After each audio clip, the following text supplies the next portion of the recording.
Good afternoon, everyone. So I guess we are here for the Emerging Technology Report, and there are several chapters at the beginning, but as you know, part of these chapters are to help develop. My understanding is, and I'll let you know what to be, is to get provide some guidelines for people who don't have those about these platforms. I'm Reza, I'm an assistant professor in Princeton, even on an engineering department. For this talk, before I start talking about the platforms, I want to give some context. So this was part of, we talked about what's brought us here, I guess. About 2017, this 3D-Printing was we discussed mostly in our conversations, from what I remember, that later on turned into active.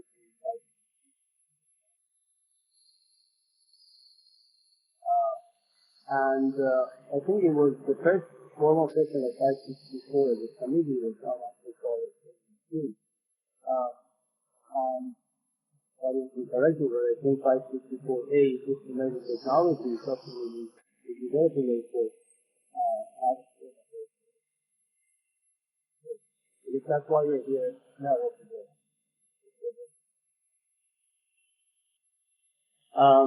Moving forward, I'd like to add one more term, and that is processing. Is the beginning. The reason this chapter is the chapter 2, I guess, chapter 2. Not as early as is that you start with the processing platform. So with processing, you need the platform to start working. I call that processing. I borrowed this from a material science technology, not own our own perspective. From a material perspective, the processing controls the way you process the material at any given scale. Controls your structure, and the structure controls your properties and performance. And then you can define structure at different scales in terms of microstructure, nervous. And in different scales, and call them the terminologies microstructure, such as your IBM. But the reason I bring this up is that these spatial arrangements of materials and structures, right, have different morphological control over them. And so you have very low morphological control, arguably, at the microstructure level. And as you increase up to the structural component level, you increase the morphological control. But in order to do that, you have to increase the size of which you do your process. You could use these processes. You could use these processes.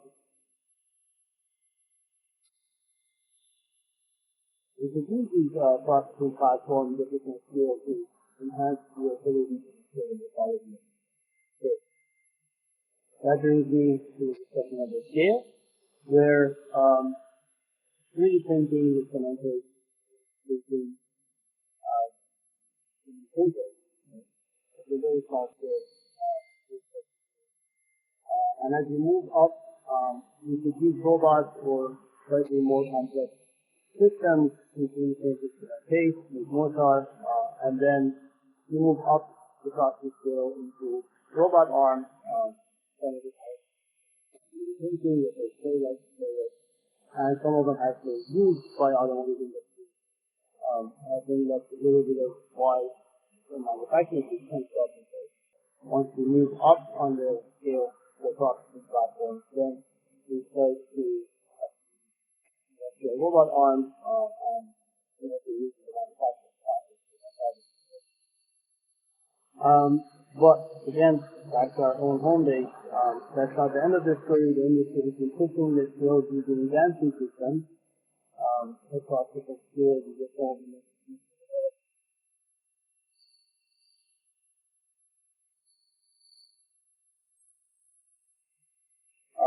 And GE and Cobot, who are, among many others, continue to scale up. So, what do we do in this time? we sort of lay out the few processes platform. The printer is what I call and review. So we have with the chapter so far and what you get your interest about it will help you. Not. We start with the small scale 3D printers, some of which were developed in our years. You start with, there is no, this is 2017, maybe now it's still the same. There is no small 3D printer unless you have your own. There is no commercially available 3D printer case. So one can start school today with an alternator. The differences are not as necessary. And you can get a stepper motor and a stepper syringe. You can mount that directly onto the printer. It's effectively connected to the SDM printer. The challenge here is typically you end up with relatively small sizes unless you have a stronger stepper motor and a larger volume. And this is a typical process.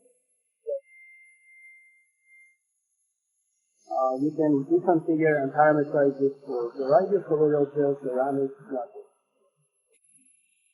tensions, chocolate silicone.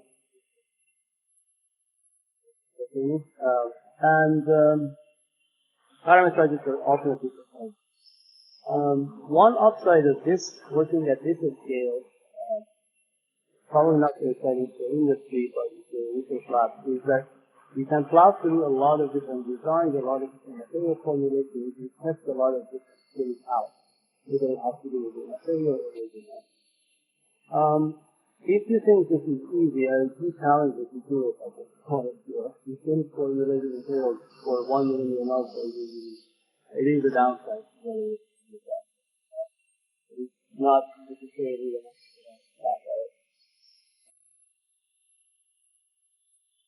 The other downside is, so I'm supposed to talk about sort of advantages and disadvantages. It's losses and losses. The other disadvantage is that you get what you sort of the small volume. It could be an upside for the as long as the volume is concentrated. So as you move up on this scale, you have these other kinds of slightly larger field platforms. It's still 3D printers. This actually is a sort of trend that some companies have shown 3D printers. And one nice thing with this is that you have potentially you can directly mount the nozzle into the printhead and work with slightly larger volumes. That also means you can work with slightly larger nozzles. So you can tune that. Although the dimensions I have here are what's available right now. And definitely have it. The other advantage of such of these systems that you can use, you can work a little more precisely on the local composition. And that you can have multiple heads. You do that by ability to have multiple systems. You could do this for 4 millimeter nozzle size, just so you can add time. Millimeters, so you can extend it from place to motor.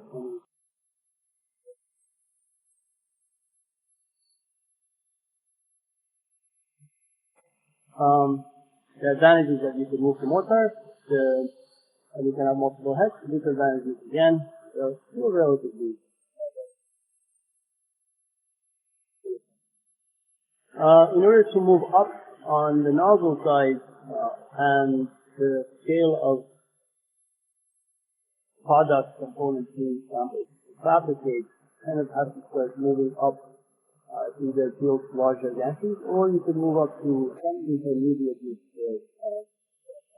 platforms where you could use a 3D freedom platforms again, I put the hormonal driven, so you can move up to 5 to 8 millimeters. And this is, I haven't said anything about extrusion and pumping, and I probably won't until then, all the way through. And that's intentional because you don't necessarily have to specify. There are a variety of extrusion processes, so we don't necessarily want to specify one versus the other because that is choice. Right? Some of these platforms come with a specific. You don't have a choice. Some of these platforms come with. The other aspect to the extrusion is that you can always again alter. API, I think there's a large body of applications, and I think there's a large body of physics that work and done and something to use it in the past. So you don't want to whether the way to extrude and compound it, I think people very well know this.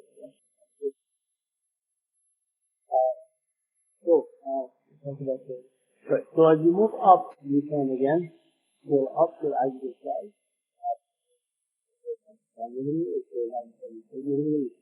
Increase your aggregate size to 3 millimeters. If you're working with these finite volumes, so handling large materials could be cumbersome. But again, you could take this off.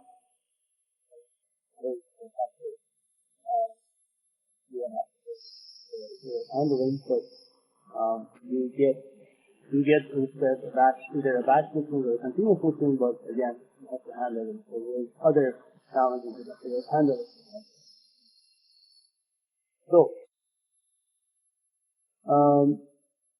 recently, in the past, I guess, 3-4 years, has been more development in processing platforms when it comes to robotics. You could move from 2 degrees of freedom to 6 degrees of freedom, robot arm. You could still have batch systems to find a volume of the terrain, or you can have a continuous extrusion for batch extrusion. The most useful, I guess, advantage is that you could increase the nozzle size, even especially if you use continuous mixing with a pump. You can increase the nozzle size to 20 millimeters or even higher. The other advantage is that you can you get a larger build volume, so you don't have to build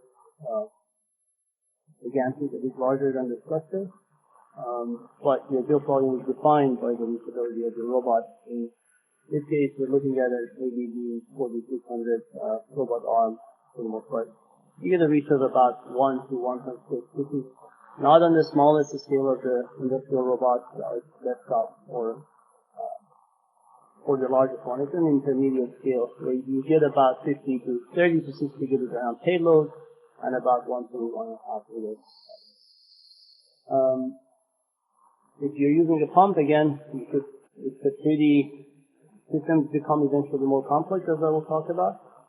But here you could test a lot of different materials and possibly a lot of things that you might be interested in. Because of ability to handle higher payloads, you might be able to handle more complex end effectors, nozzles, etc. to a degree.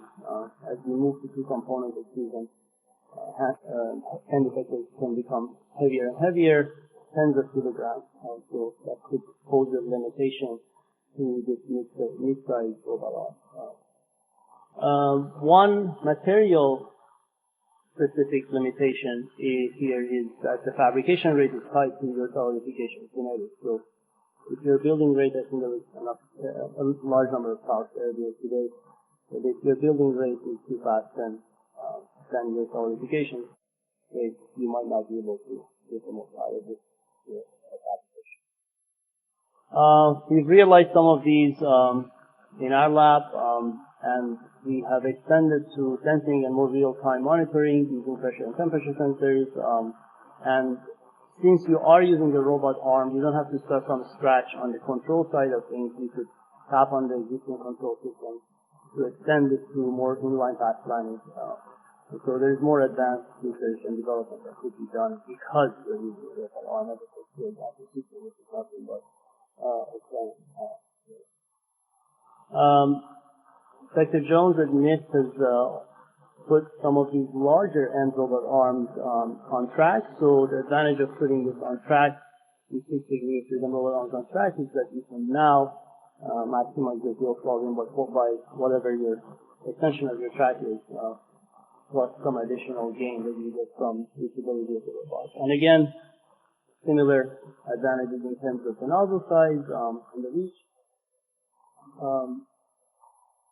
And same limitations in terms of application kinetics, because we're looking at a continuous exclusion of a single formulation without changing the solidification kinetics at the nozzle. So we still have to deal with your build. As we extend it, things become a little more complex now. As you basically do 2 things, you move up on the scale at which you deploy a robot arm, and as you start having, instead of having a nozzle and a hose, you now have a two-component, so-called two-component nozzle head, where you have a constant extrusion coming in one inlet and an inline liquid accelerant coming in the other. Of course, this will resolve your building rate to some degree, but it will pose new challenges in terms of building and continuous exclusion and how to decide on controlling all of these different properties. So you can move to more complex nozzles with the system because the payload of these 6 degree robot arms could be as high as 150 to 200 kilograms. You have a reach of between 2 to 3 meters in perpendicular to the track, and you can decouple in a way your fabrication limitation from your process. So your fabrication rate from your material process. You could do this in a continuous batching or a discrete batching process. One challenge is that you add more complexity. The advantage again is that you can control the morphology of the material more precisely, the field colors, or more complex. To me, I think there are several areas in the robotics frontiers to be advanced. One is that generally, since we are not dealing with G-codes and path planning using commercial 3D printers, and you're using sort of robotic programming languages, as designers and as content in the printing people, we do want to have the ability to design different toolpaths, whether that's a single toolpath or just a local or global geometry of the material. So it would be necessary to develop more open source toolpath generation algorithms to sort of facilitate new designs and tap on the other tools. You could use that to advance sort of the feedback control. I think there was a talk earlier this morning. The pumping industry essentially are developing better pumps with better controls that can better be connected to industrial robots, and so you can use that to do that. You do need to integrate what I call dry parameters with wet parameters. So the robot speed is a dry parameter. You have lots and lots of wet parameters, which are the flow rates of your components that needs to be captured in the development of your code. So if you want to move from automation to autonomy, then you do have to think about improving your control. Again, we've realized some of these. We've tried to push the limits in terms of the kinds of structures we can develop, and we'll continue to work on some of those challenges. Okay, so that's small, mid-size, and sort of maybe still laboratory scale other people in the field have put these robots on wheels and are working with it. On the construction scale, there's really two things that are happening. One is these so-called gantry frames, or cranes, and the other is robot arms. A variety of them, whether they're on a mobile platform or they can be deployed in a mobile way, just like a concrete mixer. The advantage, of course, is that you can deploy it much larger. We can reach a much larger envelope, right? But if you were to make a comparison, you're still somewhat limited to, if you're using a gantry, right? You can reach a larger envelope, and you can potentially make that mobile and make it more viable for fabrication of several housing applications, etc. But you're still dealing with sort of 2.5D, so you're still doing layer by layer extrusion. Whereas, let me elaborate what do I mean by that, is like this robot arm and another 2.5D, well, you can at least change the quaternion and the orientation of the tool, right? And you can build a vault, as opposed to, you cannot really build a vault properly with a gantry system, because your orientation of your tool head does affect the stability of the material if you're not, the tool path is not linear upon linear layers. So you get more dexterity in 3 dimension out of the robot arms. You can again tap into the advancements in the control and the hardware software infrastructure that exists. So you could advance the system more rapidly, given the advancements in robotics in other fields.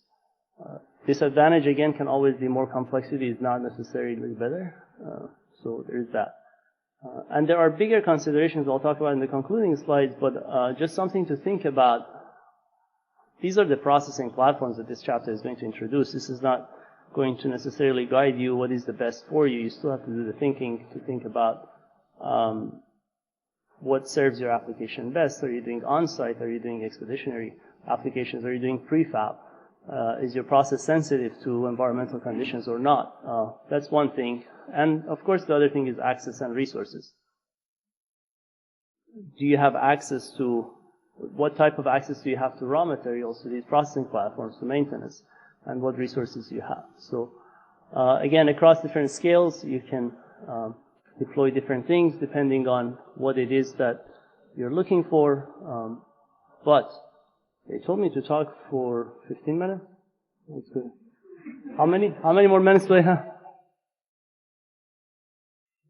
I can keep going? Okay, good. All right. So I thought an hour and a half. Okay. So if can bother you with questions. Fantastic. So if you had a heavy lunch like I did, we can all just keep going and enjoy this conversation. It's monologue for now, but hopefully it turns into a dialogue at some point. So I thought, what am I going to talk about for 15, 20 minutes? So there's something that is not in the chapter, but I can talk about here, and that is toolpath design. So we talked a lot about processing platforms, but how do we really use them?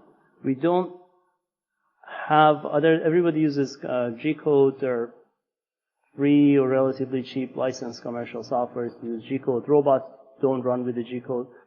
There are converters that you can use a proprietary sort of, say, ABB rapid code to a G-code. You can convert your files. You can do a lot of things. But from again, civil engineering design perspective, I think it's important to discuss how do we make the toolpath generation more accessible. So, how do we make this? Well, if you want to achieve structures like this, the commercial slices are not going to produce you any of these structures, right? Not directly necessarily. And there are different ways to get to it. One thing that I admire about architects is that they have pushed the limits in the fabrication process, but they also have sometimes pushed the limits in the what they call, I think, computational design, which means a different thing for civil engineers. But nevertheless, there there are things you could do, for example, with Grasshopper. So we have, for complex structures, you can start with Grasshopper, and one thing you can do to generate the toolpath is you start with a base, architected unit, in this case, just a rectilinear basic design. You define some constraints in the geometry. You create your filament width. You define your filament height. You define your even base speed. And you can array the volume. You can constrain the volume. Then you can create essentially the XYZ point cloud. Then you can format it at the end through a rapid readable command. It's nothing but formatting a bunch of point clouds to a rapid readable command. So we're continuing to work on these for complex architectures, but also it's a little more simple. It's a little simpler if you want to do this for more bespoke, say, linear sort of designs of materials architecture. So you can have a unit and pretty much do the same. You could do a lot of parametric studies here, and at the end it comes back to converting it to, if you use KUKA, you could convert it to a KUKA readable command, KRL command, or if you use rapid, if you use ABV, you could convert it to a rapid command. So, in conclusion, I have more slides, don't worry. The chapter is really elaborating on some of these basic processing platforms from small to larger scale. In order to extend to, I guess, what should I call it now?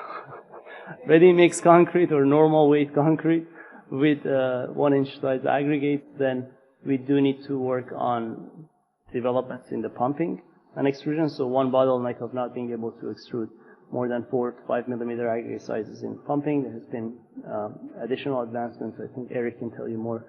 That there has been advancements in inclusion of 10 to maybe 15 millimeter aggregate size using different types of pumping. And this is probably the most important part. Again, you have to think about, are you doing research with these materials, or you have an application case? And if you're doing on-site or off-site, right? So these are important considerations. What scale are you interested? What building envelope are we talking about? And accessibility. I think it makes a huge difference whether you're in a remote area or an urban area. What human resources do you have? And how skilled your human resource, your workforce is, and how can they handle the complexity that comes with selection of the printer versus a robot or gantry, and handling of the material, right? So how easy can you train, and where can you start, how far can you go? So that's it. Some of the things that I showed you is because I have a great team. Donna, I think, is here. So he's visiting us from TU Vienna as a visiting research scholar. Donna, where is you? Here is Donna. And I'm really grateful for the team. Also, some of the work we've done to integrate and advance these processes is because we've been lucky to be able to push some of these limits, given the trust of some of the funding agencies and the community. And with that, I would like to thank you for your attention, and happy Halloween.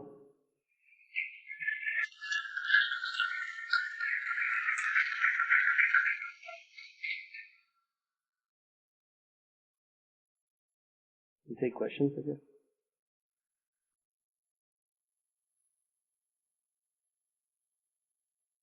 Great summary. Thank you. And excellent job. Thank you.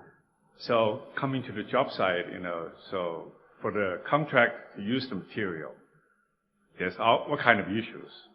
So my question or comments, to you is, so there are two sides of the whole industry. One is material, one is the system. Okay. So the material-wise, certainly there's the chemist's job to make the material as rigid, as robust as possible. But no matter how good the material is, the job site situation is changing from hour to hour, day to day, right? So, for example, the temperature, condition is different from morning to noon.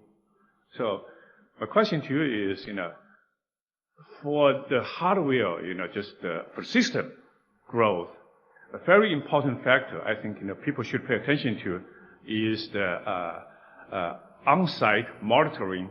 For example, just like the temperature. There should be some testing, of the material, of the water, right? And then there is another control for the mixed temperature. So I see some people, they have a chiller on site. So the chiller can adjust, can feed the cold water or hot water. So based on the ambient condition, so they collect information, then feed back to the chiller. So that's one thing. Another thing is for water, right? So the workability of the material may not be consistent. No matter how good the manufacturer is, there's always a little bit hiccup. So if someone can have a sensor in the system to check either the workability or just the water content, they will give the contract the job, much easier. So my comments to you is, from the scientists, from engineers-wise, how much efforts, are spent to work out the sensors, the monitors, and connect with the controller, to make the whole automatic, automation process much easier. So, correct. Yeah, I think that's an important consideration. Thank you. I think it's an important consideration. One thing I keep saying is that because additive manufacturing, printing, processing, whatever we agree to use, is a customized, more or less, process, right? It allows us to do very specific types of sensing that is informed by our knowledge of concrete. We could instrument and sense a lot of different things, but from a physical perspective, from concrete and material science perspective, and a little bit from what we have learned about extrusion of concrete in these systems in the past 10 years, 15 years, 20 years, I think the elegance of instrumentation, an elegant instrumentation is one that captures the most relevant material properties with the least number of sensory data. So people talk about data fusion in robotics. You can have a camera and a laser and a flow meter and many different things, but what is the most important and relevant sensing you can conduct? We have, if not an obligation, an opportunity to start looking at instrumentation in proper ways that enable us to control two things: processing specific uncertainties, such as if your auger has worn out and you don't know, your flow rate is not as calibrated with your frequency, and material specific uncertainties, which could be exacerbated by the environmental conditions, such as shear-induced particle migration, or change in the rheological properties over time, or inconsistencies in the mixing and introduction of the air, which then changes your pressure and the flow rate and all that. So I think processing specific and material specific uncertainties should be looked into in this process. So Reza, as usual, very, very great talk. Thank you very much. Thank you. I have a question on the system that you presented on mixing at the nozzle with the retardant. It goes to similar problem. What's the consistency? Do we have large throughput? I know that we have very small lab scale, but do we see, and when will we see large scale, large throughput systems that do disconnect the mixing from the pumping from the printing? Right. That is a really interesting question. I have to think about that for at least 20 seconds before I can answer it. I think it's an interesting question. There is, of course, variability in building envelope, and I think Tim had a paper on comparing one component and two component in terms of, do you really need the two component extrusion if you're 3D printing a large envelope or not, from a chemical engineering, processing, and residence time perspective.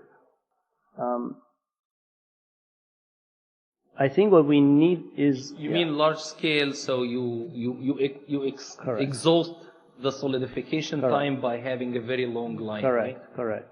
Not necessarily intentionally making your contour length longer, but you're dealing with an application that is the situation you're dealing with.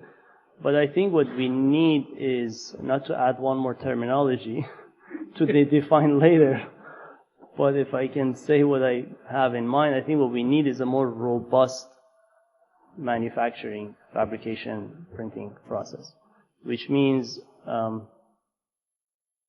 we learn how to better deal with uncertainty and troubleshooting and dealing with using minimal amount of sensing or less complex processing in general at all costs or as much as possible. And if we can learn to do that, it becomes, we can think about, right now we can think about an industry, I think, and that's a precast industry, right? Things are high throughput, and they're done very nicely because they have learned how to deal with uncertainties in their systems, and yes, it is repeatable, and it's not necessarily bespoke or new, but I think we need to learn to have a more robust process that helps the scaling up the fabrication. Thank you very much. Thank you.